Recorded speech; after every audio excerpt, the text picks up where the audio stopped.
الله نزل أحسن الحديث كتابا متشابها مثاني تقشعر منه جلود الذين يخشون ربهم ثم تلين جلودهم وقلوبهم إلى ذكر الله ذلك هدى الله يهدي به من يشاء ومن يضلل الله فما له من هاد.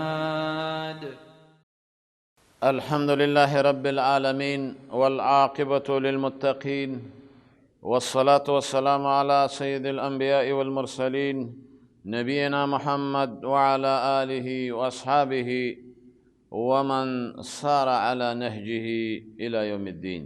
أما بعد، فإن خير الحديث كتاب الله، وخير الهدي هدي محمد صلى الله عليه وآله وسلم، وشر الأمور محدثاتها، وكل محدثة بدعة، وكل بدعة ضلالة، وكل ضلالة في النار. فأعوذ بالله من الشيطان الرجيم.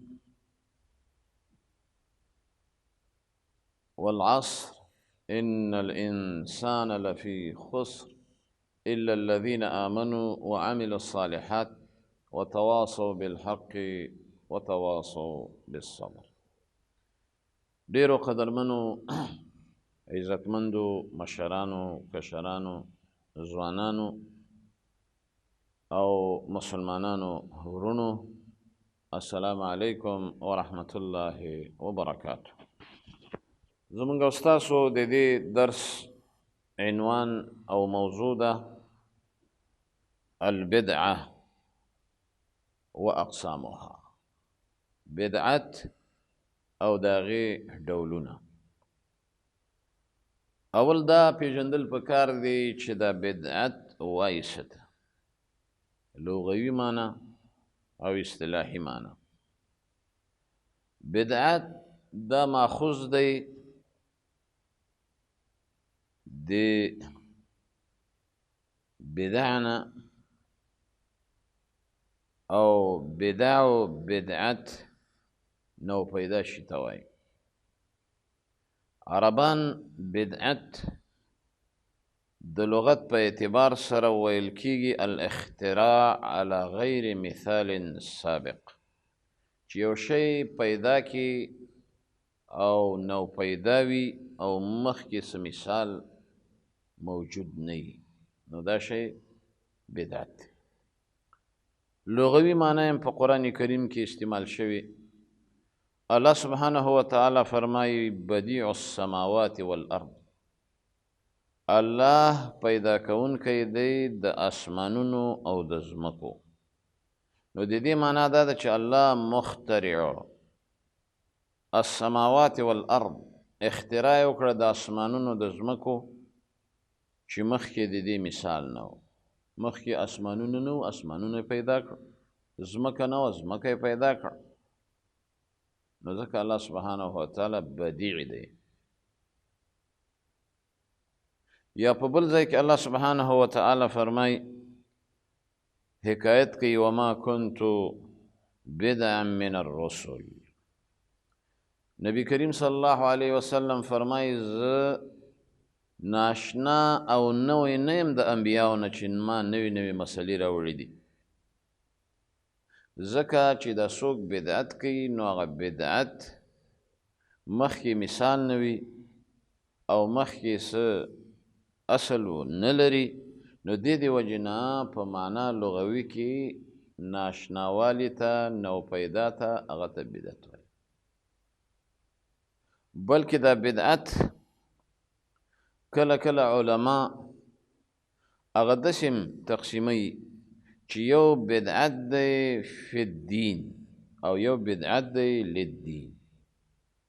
فی الدین دا معنی چې ته یو کار کوي او هغه کار مخکې نه رسول الله کړی، نه صحابه کرامو کړی، نه الله جل شانو په امر کړی او نه پیغمبر علیه السلام په قول کړی او تی کوي او دین ګڼي او اجر و ثواب یې ګڼي، نو دقه کار دی ته دا بدعت دی. او یو دی بدعت للدین، د دین د پاره،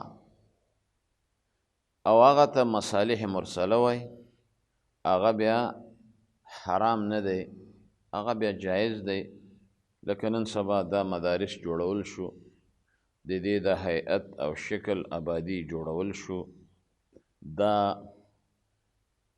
د لایبرري جوړول یا د دې دعوتي وسایلو د دې اختراع کول، د دې پیدا کول، د دې اسبابو استعمالول، یا دغه جوماتونه چې نن سبا په کوم نقشو باندې هغه جوړ شوي دي یا جوړیږي، نو دا بدعت دی، ناشنا دی. مخکې د صحابه په وخت کې داسې جوماتونه نه وو، خو لید دین دی، فی دین نه دی.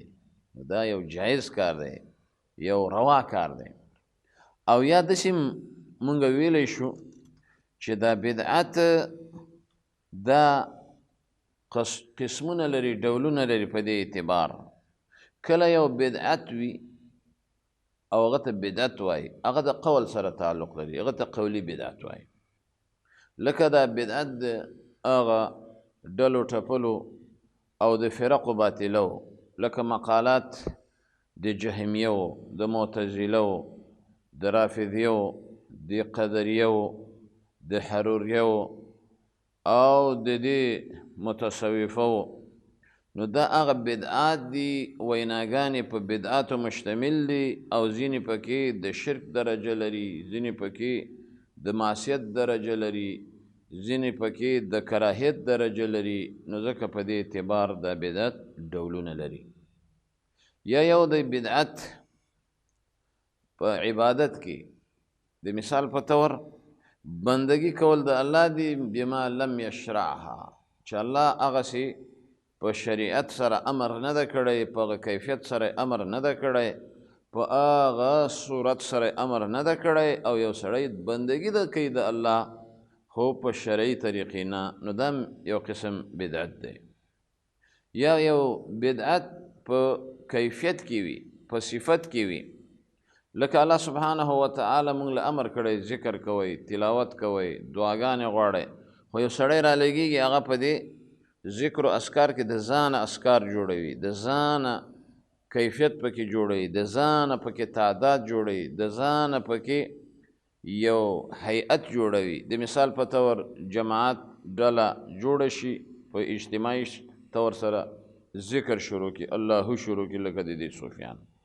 نو دا ذکر دی، عبادت دی، خو دا کیفیت بدعت دی، دا هیئت بدعت دی. یا د مثال په طور دعا، دا عبادت دی، ښه شی دی، او یو سړی را لګېږي امام دی او هغه 5 وخته په جمع سره مخ راواړی مقتدیانو ته او ایسته دعاګانې کوي، مقتدیان هم دا عقیده ساتي چې دا دعا ضروري ده، لازمي ده، او دا په ځان باندې لازمي ګڼي، او تر دې چې څوک یې ونه کړي نو هغه ته بیا وایي دا ایسته وابي شوی ده، دا بېدینه شوی دی، او دا بیا خراب شوی دی. نو دغه دعا په هیئت اجتماعي په طریقې د لزوم چې چا ونه کړي نو هغه ته بدې ردې وایي، دقه بدعت دی، ځکه د دعا کیفیت یې هغه د ځانه جوړ کړی دی. یا لکه بدعت کله داسې وي په تخصیص د وخت کې، یو سړی دی روژه نیسي، روژه عبادت دی، یو سړی دی هغه غواړي چې روژه ونیسي، نو دی دا روژه خاص کوي د جمعې په شپه، یا دا روژه خاص کوي د هفتې په ورځ، نو دغه د جمعې په ورځ باندې روژه نیول، دې ته تخصیص ورکول، نو دا بدعت دی. نو دا تخصیص کې اختراع وکړه او د ځانه تخصیص وکړه، نو ځکه نبی کریم صلی الله علیه وسلم فرمایي چې لا تختصوا یوم الجمعه، تاسو د روژې دپاره د جمعې ورځ مه خاص کوئ. نو د بدعت حکم هغه دا دی چې په اعتبار د کیفیت سره، په اعتبار د درجې و مرتبې سره حکم فرق کوي. کله بدعت هغه شرک درجې ته ورسیږي، کله دا بدعت د کفر درجې ته ورسیږي. د مثال په طور یو سړی دی هغه د قبرونو نه چار اطراف طواف کوي او نیت یې دا زه الله ته ځان نږدې کوم. د مثال په طور یو سړی د زیارت ته ځي، د صالح انسان قبر ته ځي او د هغې نه طواف کوي او دې په خاطر چې زه وایي الله ته ځان نږدې کړم، الله محبوب جوړ شو، نو دا بدعت یې وکړه او دا بدعت یې د کفر درجې ته ورسي، د اسلام نه پې خلاصېږي. یا سړی دی هغه حلاله کوي، ګډ راوړي او یو زیارت ته او د قبر په خوا کې حلال کړي د دې په خاطر چې دی تقرب الله کوي، خو په دغه عمل سره او په دې خاطر چې دا صاحب د قبر هغه زما مدد وکړي، نصرت وکړي، کومک وکړي، نو دا بالکل شرک دی، کفر دی او سړی د ایمان نه پې خلاصېږي. کله بدعت هغه په درجه د فسق کې وي، کله دا بدعت په درجه د معصیت او ګناه کې وي، کله دا بدعت په درجه د وسیله او رسیدل شرک او کفر ته وي. نو په دې اعتبار شک نشته بدعت ډولونه لري، بدعت قسمونه لري، بدعت اقسام انواع لري. یو هغه تقسیم دی چې بعضې علماو کړی چې هغه ته وایي یو بدعت حسنه ده بل سیئه ده، دا تقسیم صحیح نه ده، ځکه نبی کریم صلی الله علیه وسلم هغه فرمایلی دي چې کل بدعت ضلاله، هر بدعت هغه گمراهی ده. نو داسې نه دي چې نه بدعت سیئه، کل بدعت سیئه، کل بدعه، هر بدعت که هغه سیئه وي که هغه حسنه وي. بدعت حسنه کیدی نشي چې یو شی بدعت شو نو هغه به څنګه حسنه شي. نبی کریم صلی الله علیه وسلم فرمای من عمل عملا لیس علیه امرنا فهو رد.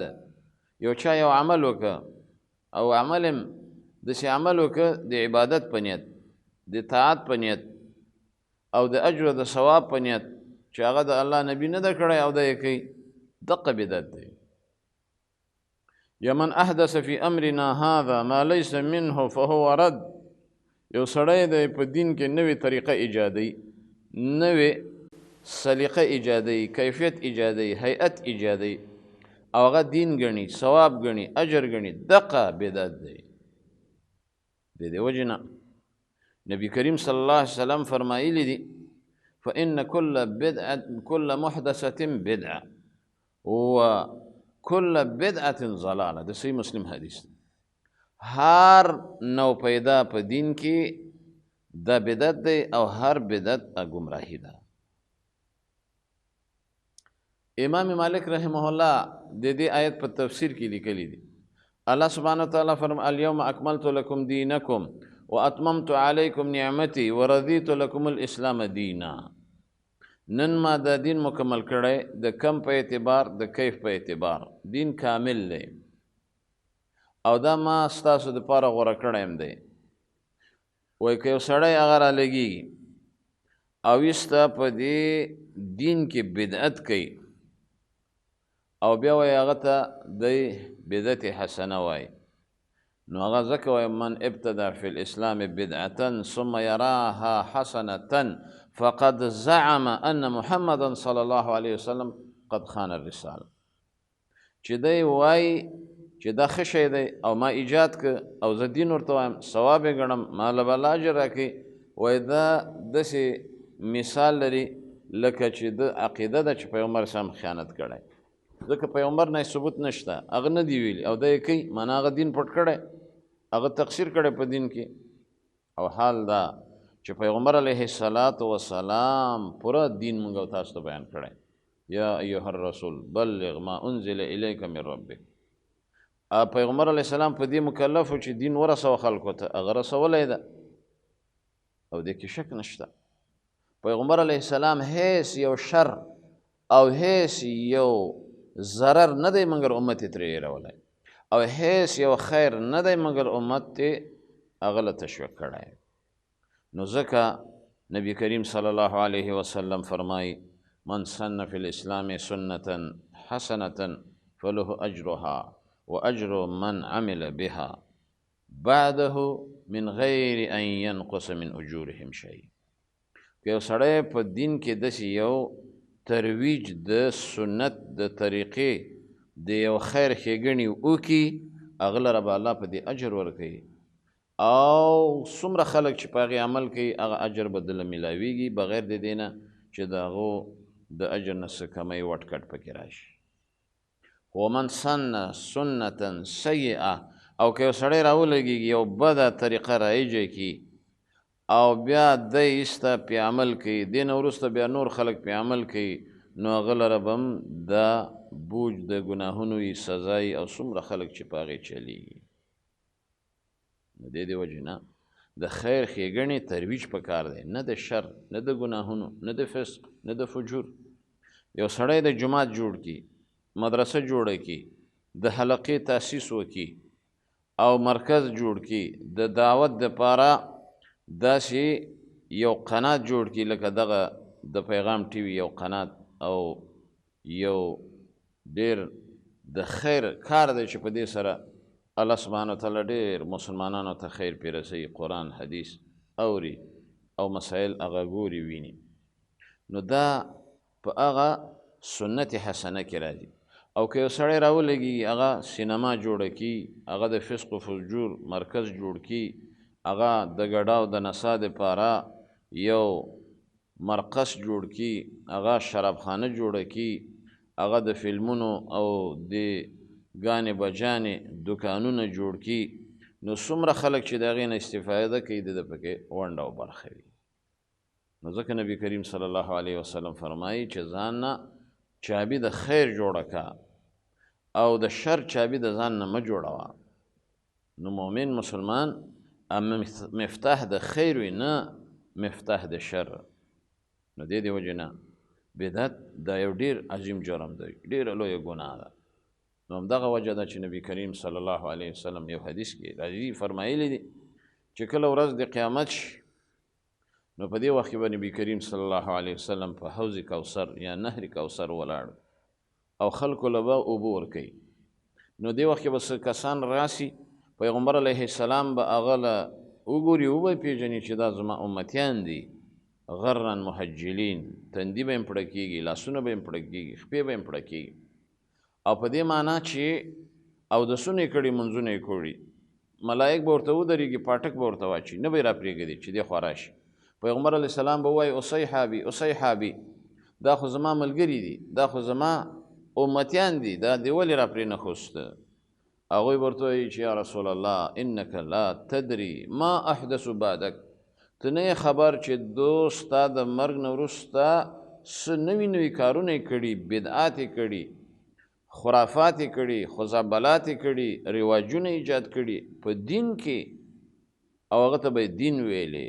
پیغمبر علیه السلام به په غوسه شي، هغه به وایي چې فسحقا فسحقا لمن غیر بعدي، الله دې تباه کړي، هلاک کړي داسې امتي زما چې زما نه وروسته په دین کې بدعت وکړه او دا رواجونه هغه پیدا کړه. د دې وجې نه بدعاتو نه ډډه پکار دی، د بدعاتو نه ځان ساتل پکار دی، او دا بدعات دین دې خرابوي، دا بدعات دې په الله بدګمانه کوي، دا بدعات دې په رسول الله بدګمانه کوي، دا بدعات دې په دې دین باندې بدګمانه کوي. هر بدعتي بدګمانه وي په الله او په رسول، ځکه چې یو شی نه الله ویلی نه رسول ویلی او ته یې کوې، ته یې وایې او ته دین ورته وایې، نو معنا دا ده چې رسول الله دین کې څه خیانت کړی، دین یې څه پټ کړی، خو دا معنا راوځي. نو دې وجې نه به ځینې وخت کې یو سړی به زبان حال وایي، ځینې به زبان قال وایي. د دې وجې نه قدرمنو بدعات دا جرم دی. نبی کریم صلی الله علیه وسلم فرمایي ایاکم و محدثات الامور، ځانونه بچ کړئ د دې بدعاتو نه، بلکې په سنت عمل وکړئ، په شریعت عمل وکړئ، او په دې باندې چک ولګوئ، او په دې کې نجات دی. پیغمبر علیه السلام وایي دوه شیان مې په تاسو کې پرېښي دي، کلکې ونیسئ، عمل پرې وکړئ. ترکت فیکم امرین لن تضلوا ما تمسکتم بهما کتاب الله و سنتي، چې یو د الله کتاب دی او بل د پیغمبر علیه السلام سنت دي. نو ځکه قدرمنو دا بعضې عالمان یا بعضې خرافیان یا بعضې نادان او بعضې کتابونو کې مسلې لیکلي دي. هر کتاب دلیل نه دی. هغه وایي دا بدعت دوه قسمه دی، حسنه دی، سیئه دی. او کله وایي بدعت هغه 5 قسمه دی. یو هغه بدعت دی چې هغه البدعة المحرمه دی، یو هغه بدعت دی چې هغه بدعت مندوبه دی، یو هغه بدعت دی چې هغه بدعة المکروهه دی، یو هغه بدعت دی چې هغه بدعة المباحه دی، یو هغه بدعت دی چې هغه بدعة الواجبه دی. دا تقسیم اگر که بعضې علماو کړی خو دا صحیح نه دی. د دې وجې نه چې رسول الله ویلي کل بدعة ضلاله بس زموږ په ایمان دی. هر بدعت که هغه ته څومره تقسیمه او څومره انواع او ډولونه ورته ږدي، نو هر بدعت د الله نبي ویلي ګمراهي ده. نو الله سبحانه وتعالی دې موږ او تاسو د دې بدعاتو نه هغه بچ کړي. بدعات هغه زموږ په ټولنه کې ډېر زیات رایج دي. کله میلاد النبي، مولد شریف، پیغمبر علیه السلام د پیدایش ورځ هغه لمانځي، په حلواګانو یې لمانځي، په خوراکونو یې لمانځي، په بلفونو یې لمانځي، په قسمه قسم لباسونو یې لمانځي. نو دا بدعت دی.